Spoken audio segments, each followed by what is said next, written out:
Hey everybody, this is Pastor Daryl from The Quest in Galesburg, Illinois. This is take 3. I'm on the road at my daughter's house. I'm in her basement right now, and people didn't realize I was live streaming, and so I had to stop and start. But that's all right. We're here. We're going to get this going. I just want to take a minute to talk about something this morning that I find myself talking with people a lot about, and that is about fear and dealing with fear and the correlation between our faith and fear.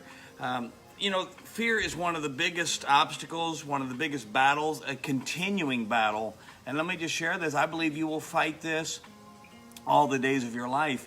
Yes, it will get better. You'll get stronger. But just earlier this week, I was on the phone with a dear friend of mine who pastors in another state, and situations going on with dear friends of his that were in the hospital facing death. And he said to me, I don't have a problem sharing with you. I have fear right now. You know, we all deal with fear, and I'm going to just tell you honestly, the moment you try to deceive yourself and say that you have no fear, it's when you're in trouble. You need to acknowledge it's there and learn how to overcome that. And this is not something I can cover in one devotional, and I'll do more of these on other days. But, fear is something that every Christian, every person, but as a Christian, I want to deal with that as a Christian, that you're going to face, and something that will help you in overcoming your fear is when you realize this simple fact. Fear begins and ends in your mind. The mind is a powerful force, and that's why the Bible tells us to put on the helmet of salvation, because if you don't protect going into your mind, you're in trouble. And I'm going to be honest, especially this time of year, Halloween coming up, people start watching all these horror movies and stuff.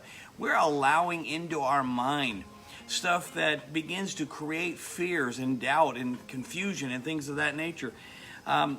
There's a reality that I have come to understand and comprehend in my own life, and that is this. The overwhelming number of things that cause us to fear are never actually realized. Now, I want you to think about that. Fears you've had in your life, things that you dreaded, things that you feared might come upon you, they never actually happen. But see, the devil keeps you battling those things and confronting those things, and so we're paralyzed or handcuffed, if you will, because of that fear. Excuse me. Whether you realize those thoughts, let me put it this way. Whether you speak those fears out or not, a lot of us have fears, and we try to deny them by simply not stating them. Some people say, oh, well, once you profess it, you've already claimed it.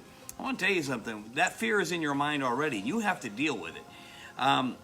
Those thoughts, whether you verbalize them or not, if you don't arrest those fears, take them, that's why the Bible tells us to take captive every imagination and every high thing that exalteth itself against God. You have to arrest those things, capture them, take charge over them, and change them. You have the power to do that. Excuse me. If you don't, those thoughts, those fears will begin to rule your life. Many, many years ago, 30, going on 40 years ago now, a very wise man, happened to have been a Catholic priest, spoke something to me that I have never forgotten. He was talking about your emotions in general. He said that if you don't learn to manage your fears or your emotions, he said you either manage your emotions or your emotions will manage you. Well, fear is an emotion. You have to learn to conquer that thing, to control it, to arrest it, if you will. And I keep using that word because it's a powerful word. When you arrest something, you stop it dead in its tracks.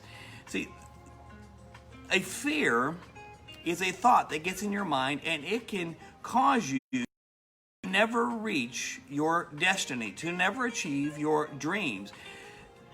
When you learn to arrest it, however, you can learn to soar to new heights, to go on to greater things. And the devil starts finding out, hey, that's just not going to work with this person anymore.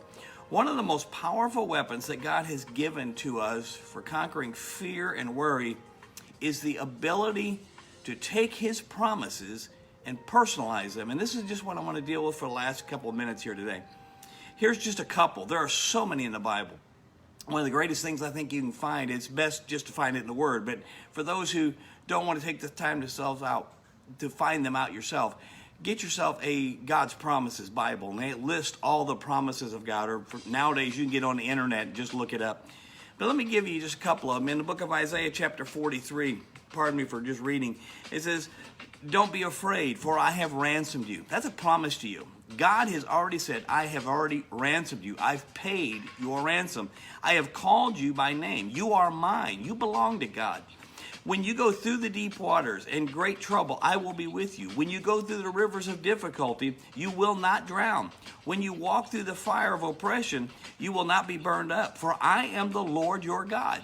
That is a direct promise to you, and you need to hold on to that. And when fear begins to come, to say, wait a minute, I may be going through it right now. I may have to confront this, but God has said I belong to him. That is a promise from God. And you should, well, let me twist that back. What should your response to that promise be? To any of his promises? Respond to it based on the word. Begin to think and say out loud. Joshua 1:9 says, I will be strong. I will be victorious. I will be courageous. I will not be afraid. Neither will I be dismayed, for the Lord my God is with me wherever I go. That is a promise from God, but it's also a confession that you can begin to speak out. Speak those promises in the face of your fear, in the face of what is intimidating you and causing you to be afraid. Psalm 33:18 says, and because I trust in his mercy and his loving kindness, he will protect me. When I'm tempted to have a fearful and hasty heart, I myself will be strong. Fear not. That's Isaiah 35. There's so many promises like that in the Word of God. Look them up. Begin to profess those promises as a personal promise to you. Those are spoken to all of God's children, which includes you.